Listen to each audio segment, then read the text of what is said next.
며느리를 성폭행한 혐의로 경찰 조사를 받던 이영학의 의붓아버지가 숨진 채 발견됐습니다.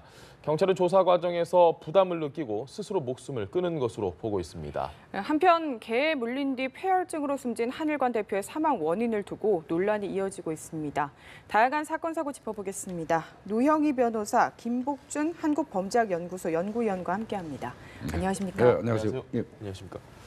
변호사님, 이영학의 이 의붓아버지가 결국은 숨진 채 발견이 됐는데 스스로 목숨을 끊은 것으로 지금 추정이 가능하죠?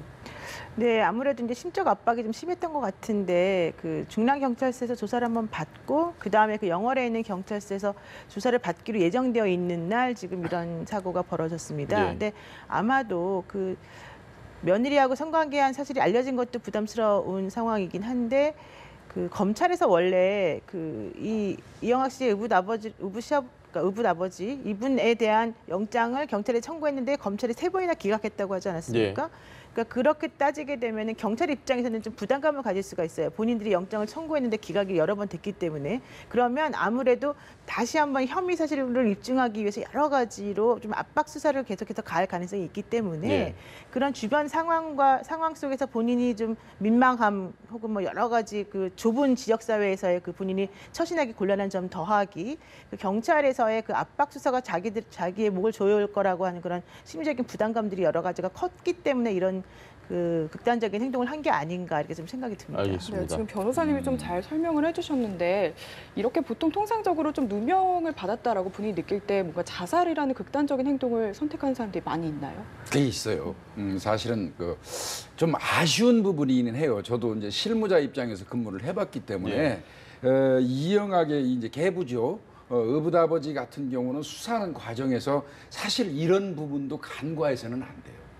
네, 극단적으로 굉장히 몰리는 상황이었거든요. 예. 그다음에 각종 여론에서 아주 집중되고 있고 이렇다면 이 사람이 가지는 어떤 심적 부담은 엄청나게 가중될 수밖에 없거든요. 예. 이런 부분을 이제 경찰에서 사전에 좀 그 감지를 한 것 같아요. 그래서 일단은 압수수색 영장이 몇 번에 걸쳐서 기각은 됐지만 체포영장을 발부받아가지고 체포영장이 발부된 데에서 당연히 유죄로 인정되는 건 아니거든요. 네. 어떤 신병 확보의 수단으로 좀 쓰고자 했던 것 같습니다. 물론 제가 이렇게 말씀드리면 지나치게 어떤 수사의 효율성만 강조한다는 비난을 받을 수도 있겠지만 네. 경찰에서는 그런 부분을 좀 생각한 것 같습니다. 그래서 좀 신병을 확보하려는 노력은 좀 했었는데 체포영장 같은 게 기각된 거는 약간 유감스러운 부분이기도 해요. 알겠습니다. 예. 그 당시에 이제 사망 당시에 옷 주머니에서 발견된 유서에 좀 억울하다는 누명을 벗겨달라라는 이야기가 있었는데 자살을 하면서 자살이라고 지금 추정이 되니까 목숨을 끊으면서까지 이런 유서를 쓴 이유가 어디에 있다고 보십니까? 그러니까 저는 이 사건 같은 경우에는 일방적으로 그 고소인 그러니까 피해자라고 주장되어지는 이제 돌아가신 최모 씨 예. 그쪽 주장만 받아들여서는 안 되는 부분이 분명히 있다라고 생각을 하는데요. 일단 기본적으로 DNA가 검출되기도 하고 총기 같은 것들이 집에서 발견되기도 했지만 그 전에 8년 동안이나 성폭행이 지속적으로 이렇게 계속해서 이어진다는 것은 사실 쉽지가 않고 예. 두 번째로는 이영학 씨의 행동을 사실 살펴보게 되면은요. 그 의붓아버지라고 하는 분의 어떤 변명 같은 것들이 좀 이해가 되는 부분이 있어요. 왜냐하면 이제 마지막 그 이영학 씨 부인이 사망하기 바로 직전인 9월 5일 날 네. 새벽에 이영학 씨하고 그 최모 씨가 같이 시아버지랑 시어머니가 살고 있는 그 영월로 차를 타고 가서 예. 이영학 씨가 자기 엄마를 불러내서 다른 곳에 가 있는 동안에 이 며느리인 최모 씨가 그 방에 들어가서 자고 있는 시아버지와 성관계를 했다라고 하는 게 이제 시아버지 쪽의 주장인데 예. 실질적으로 그러한 장면, 즉 며느리가 시아버지 방으로 들어가는 장면을 이영학 씨가 카메라로 촬영을 하거든요. 예. 만약에 정말로 성폭행을 당했다라고 한다면 이영학 씨가 자기 부인이 그 성폭행을 가한 남자 방에 들어가는 것을 용인한다는 건 말이 안 되는 거고 예. 자기 엄마를 일부러 데리고 나와서 단둘이 자기 부인과 그 의붓아버지가 같이 있게끔 자리를 만든다는 것도 사실은 말이 안 되는 거지 않습니까? 예. 그런 여러 가지 것들 그리고 또 그동안에 이영학 씨가 보여줬던 여러 가지 행동 이런 것들을 비춰봤을 때에는 오로지 성폭행의 피해자라고만 최모 씨를 생각하기엔 조금 부족한 부분이 있잖아요. 그렇다면 이영학 씨의 그 의붓아버지라고 하는 분은 나는 뭐 성매매라고 그러니까 성매매를 했던 아니면 며느리하고 무슨 관계가 있어 했던 간에 화관을 했던 간에 네. 어쨌든 둘 간에 합의하에 한 것이다. 물론 그런 관계가 사실 옳지 않기 때문에 사회적으로 지탄을 받는 것은 내가 받아들일 수 있지만 그럼에도 불구하고 나를 그렇게 이상한 사람으로 본다는 것이 너무 억울하다는데 이런 심정을 가질 수밖에 없는 거고 그게 이제 이번에 이런 식으로 표출된 게 아닌가. 그래서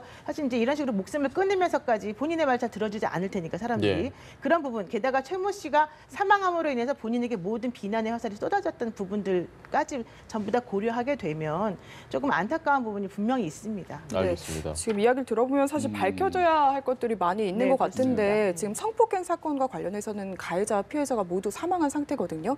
이렇게 되면 앞으로 수사는 어떻게 되는 건가요? 원칙적으로는 뭐 당사자들이 사실 다 없기 때문에 수사건, 그러니까 공소건 없음으로 종결되는 게 맞지만 예. 이제 이 사건은 이거 하나만 있는 게 아니고 지금까지 그 이영학 씨의 부인이라고 하는 그 성폭행의 피해자라고 주장되는 최모 씨에 대한 그 자살 사건이 아직까지 종결이 되지 않았기 때문에 그 자살의 원인도 그 의붓 시아버지와 이 최모 씨 간의 성관계가 중심이었다라고 하는 얘기가 지금 나오고 있어서 네. 그 최모 씨의 죽음과 관련된 부분에 대한 조사를 하기 위해서라도 아마도 조금 더 수사가 진행될 가능성은 있어 보이고요. 이제 그런 것들이 모두 한꺼번에 전부 다 정리가 되면서 나중에 공소권 없음으로 종결될 가능성이 있을 것 같습니다. 알겠습니다.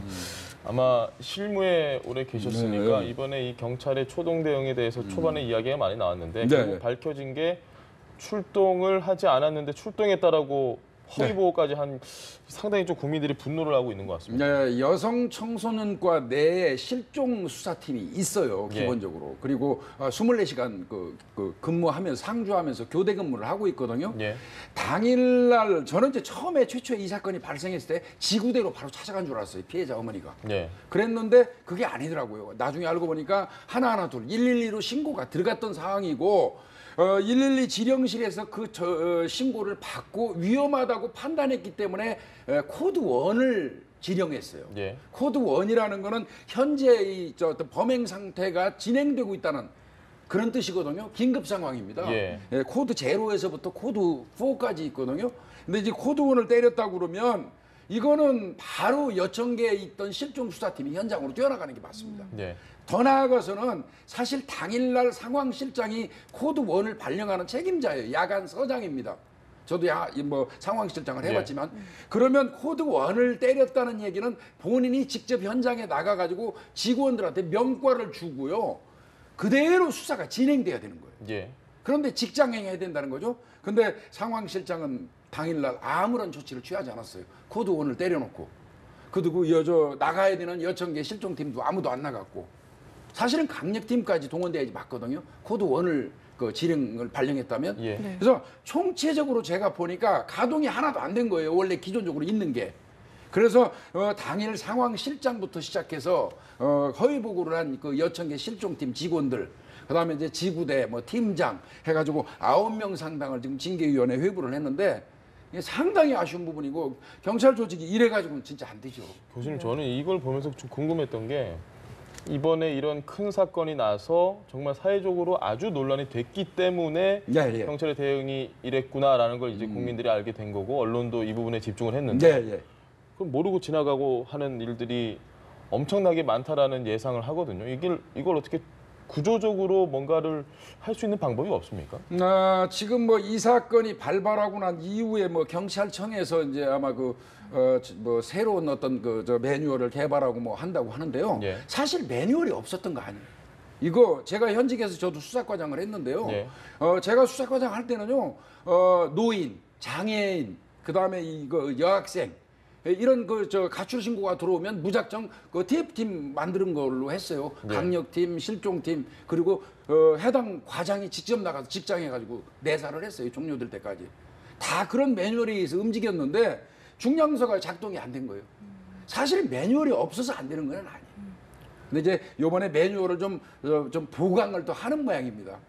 알겠습니다. 그 체계가 갖춰져 있는데 그러면 좀 약간 해이했다 이렇게 볼 수가 있는데 좀 네. 방지를 하려면 그럼 처벌을 좀 강화해야 된다고 보시나요? 어떻게 생각하세요? 이번 사건 관련해서는 징계하고는 정도로 어떤 직무 방기의 정도가 크다면 형사처벌도 가능할 수 있어요. 예. 그또 피해자 측에서 아마 당연히 제가 볼 때는 어떤 민사라든지 이런 소송이 변호사님 계시지만 들어올 걸로 가늠되거든요. 예. 그렇다면 국가를 상대로 한 거니까 국가에서 보상 처리가 되고 나면 국가에서는 당연히 해당 경찰관들한테 구상권 청구가 들어가겠죠. 예.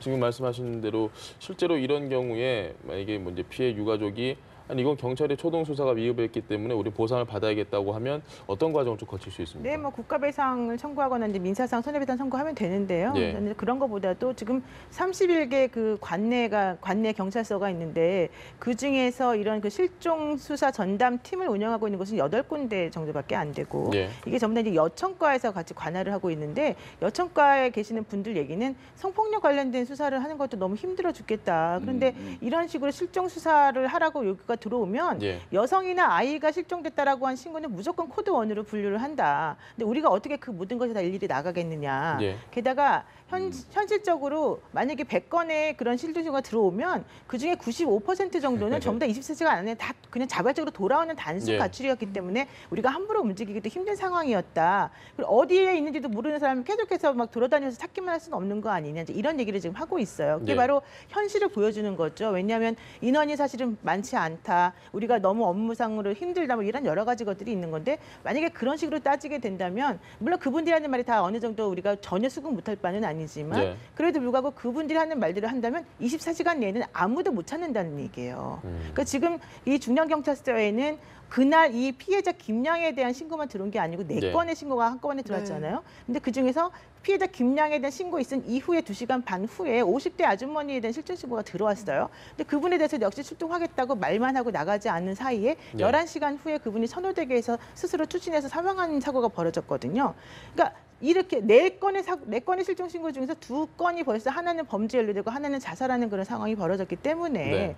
지금 이런 식의 시스템이라고 한다면 24시간 내에는 아무도 이런 식의 사고를 방지할 수 없다는 얘기밖에 되지 않아요. 그래서 아마도 지금 말씀하신 것처럼 뭐 민사상으로 혹은 국가를 상대로 해서 개인적으로 손해배상 청구하는 거는 당연히 하겠지만 네. 그런 것과는 별도로 실질적으로 이런 실종 수사나 이런 것들과 관련돼 있는 팀을 다시 만든다던가 좀 제도를 정비한다든가 이런 것들이 필요합니다. 왜냐하면 매뉴얼 아까 말씀하셨는데 매뉴얼은 전부 다 되게 완벽하게 만들어져 있어요. 250쪽짜리로 실무 매뉴얼이 다 있어요. 네. 그러나 그거를 이용해서 할 수 있는 상황이 없다라고 하는 게 바로 이분들 말이에요. 그러니까 이분들이 그런 식으로 계속해서 그동안 관행적으로 행동을 해오다 보니까 실종 신고가 들어와도 아무렇지 않게 대수롭지 않게 생각하고 넘어가고 예. 이게 계속 반복이 되고 그래서 결국 이제 이런 비극까지 낳게 됐다 이렇게 볼 수 있는 거죠. 변호사님이 저는 사실 말씀드리기가 어려워요. 제가 전직이다 보니까 네. 편든다는 느낌을 받을까 봐. 그런데 변호사님이 얘기를 다 해주셔서 진짜 고마운데요. 네. 그러면 이제 내친 김에 제가 몇 가지 애로사항만 딱 바로 네. 얘기할게요. 네.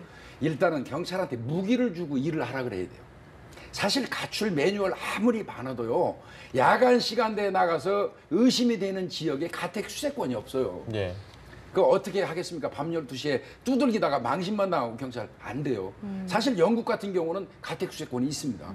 긴급한 경우에 네. 그런 거에 법적 어떤 제도적 장치. 그다음에 이제 지금 그 위치 추적권이 없어요. 얘가 망우 사거리에서 휴대폰이 오프됐잖아요. 꺼졌잖아요. 그것까지 알아내는데도 경찰이 그 위치를 추적할 수 있는 그 휴대폰 권한이 없어가지고 119에 보내서 예. 소방서에서 가족이 가서 해가지고 와야 되는 입장이에요. 시간이 오래 걸리겠죠. 시간이 오래 걸립니다. 이런 부분들 물론 뭐 경찰이 무슨 뭐 사생활 침해라든지 뭐 월권 관련돼 가지고 경찰한테 휴대폰 위치 추적권을 안 주고 있어요. 예. 근데 이제 이런 부분까지 좀 해가지고 가택 수색권이나 그 이제 위치 추적권 이런 거를 경찰한테 부여하고 그게 남용될 때 강력하게 처벌하는 게 맞지 않겠나. 무기를 주고 일을 하라고 해야죠. 그거는. 사실 뭐 이 내부적인 문제도 있고 뭐 그렇죠. 매뉴얼을 네. 따라갈 수 없는 실무적인 그렇죠. 네. 예, 문제도 있지만 맞습니다. 어쨌든 알고도 묵살하고 마치 이거는 출동을 잘못된 한 거죠. 것처럼 거짓말하는 했다는 건 요건 정말 정말 잘못이죠. 크게 네, 잘못된 좀 거죠. 처벌을 해야 될 것 같습니다. 내용을 조금 저희가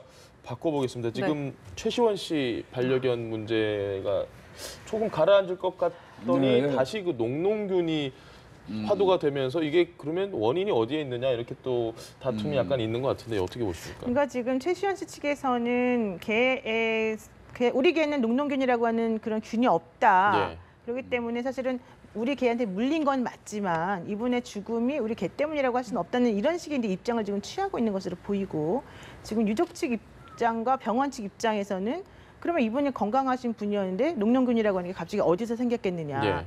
그럼 병원에 머물렀던 60분 정도의 그 시간 동안에 갑자기 생겼다는 것이 있는지 이런 것 때문에 지금 서로 그 책임 소재를 두고 공방을 벌이고 있지 않습니까? 예. 근데 문제는 실제로 그 사망하신 분에 대한 시체 부검 같은 것들이 불가능하죠. 이미 화장이 되었기 때문에. 네. 그렇다면 서로 이제 이런 식으로 진실 공방만 계속해서 되풀이할 수밖에 없는 구조인데 녹농균이라고 하는 것은 개의 입속에 살고 있는 여러 가지 세균 중에서 6% 정도밖에 차지하지 않고 예. 이 녹농균이라고 하는 것 때문에 폐혈증이 발생하는 것은 전 세계적으로 6건밖에 보고된 적이 없다는 거예요. 그렇다면 확률적으로 봤을 때는 이 지금 사망자가 최시원 씨 개 때문에 녹농균에 걸렸을 가능성이 그렇게 많아 보이진 않는다. 그래서 최시원 씨 주장이 좀 맞는 것으로 좀 보이지 않느냐라는 입장도 있습니다. 그러나 한편 반대쪽으로 생각을 해보게 된다면 이 녹농균, 이 분이 사망에까지 이르게 된 이 녹농균은 항생제에 잘 듣는 녹농균이었다 이런 예. 얘기예요. 그 얘기는 병원에서 주로 자주 감염되는 녹농균이 아니라 외부에서 들어온 녹농균이었다라고 하는 것을 의미한다는 게 바로 병원 측 입장인 것이고 특히 병원 측에서는 60분밖에 있지 않았었는데 다 합쳐서 예. 그 어디서 갑자기 감염이 됐겠느냐. 그런 녹농균이 병원에서 감염이 되려면 뭐 입원을 오래 한다던가 거기서 어떤 다른 종류의 뭐 처치를 했다던가 이런 게 있어야 되는데 그런 네. 게 전혀 없었다 이런 얘기거든요. 그래서 지금 실질적으로 이 녹농균에 의한 폐혈증으로 사망했다는 것만 팩트이고 나머지 것들에 대한 것이 정확히 정리가 되지 않은 상태인데 이제 그 다음으로 그러면 이 문제 계속해서 얘기해야 될 필요가 있는 것인가 하는 문제를 생각해 본다면은 실질적으로 그 부분에 대해서도 좀 의문이 있어요. 왜냐하면 최시원 씨 측에서는 뭐 얘기할 수 있는 부분은 좀 없지만 유족 측에서는 예. 우리 어머니가 돌아가신 것에 대해서 뭐 책임 소재를 밝혀달라 이렇게 얘기를 하면 모를까. 네. 지금 현재는 그런 걸 원하지 않는다는 게 유족 측 입장이거든요. 예. 그렇다면 이 사건 같은 경우에는 본인이 고소한, 그러니까 유족 측이 고소한 것도 아니고 이 사건을 계속해서 더 추가로 해서 무엇을 지금 원하는 것인가에 대한 문제가 하나가 생기는 거고 예. 경찰 입장에서는 이미 병사로 처리된 것에 대해서 우리가 어떻게 수사를 하겠느냐. 예. 물론 이거를 사망이라고 했으니까 과실치사라고 하는 혐의로 입건을 할 수는 있겠지만 입건의 필요성이 없다. 왜? 유족들이 지금 이것을 인정하지 않고 있고 예. 또 그런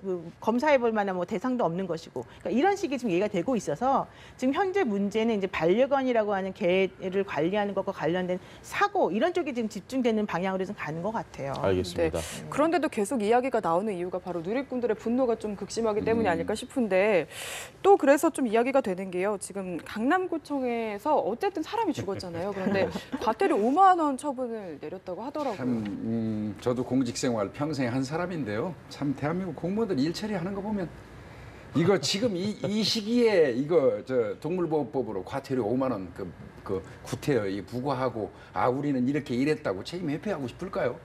사실 지금 국민들이 궁금해한 거는 어떻게 따지고 보면 왜 죽었는지 예. 뭐 이런 거 등등이거든요. 근데 하여튼 뭐 공무원 입장에서는 뒤늦게라도 빨리 이거 과태료를 부과하는 게 맞겠다고 생각이 돼서 동물보호법에 의해서 이제 보면은 뭐 이 목줄이라든지 이제 그 입마개 같은 거 하지 않으면 50만 원 이하의 과태료에 처하게 돼 있어요. 예. 근데 이제 1차가 5만 원입니다. 그리고 2차가 7만 원, 3차 걸리면 10만 원 정도거든요. 예. 그러니까 요번에 1차 걸렸다 해가지고 5만 원을 이제 부과한 걸로 보여지는데 이거는 그렇게 썩 와서 이게 국민들한테 닿는 그런 부분은 아니죠. 와닿는 부분은. 지금 이 사실 5만 원이라는 부분이 논란이 되는 게 아니 사람이 죽었는데 5만 원 부과하고 그러니까 차라리 이게 더 끝이냐라고 기름을 부어버렸다니까. 이렇게 얘기가 되는 부분이 있는데 교수님은 강남구청 측이 사실상 면피를 하기 위해서 나중에 괜히 구청은 뭘 했느냐 법이 있는 분명히 법령이 있고 그에 따른 과태료 처분을 했어야 되는데 뒤늦게라도 이걸 면피성으로 하기 위해서 했다라고 보시는 건가요? 그냥 하려면 과태료도 즉시 했어야죠.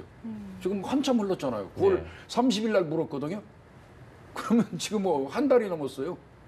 예, 오히려 과태료를 나름대로 뒤늦게라도 자기 할 일을 한다고 공무원들이 5만 원을 부과했지만 예. 오히려 이 5만 원이 부과되는 순간 국민들은 지금 사람이 죽었는데 과태료 5만 원 이제 이렇게 좀 오해가 되고 있잖아요. 예, 예. 그래서 이런 부분은 좀 슬기롭게 했으면 좋겠어요. 알겠습니다. 네. 변호사님 생각은 어떠신지요?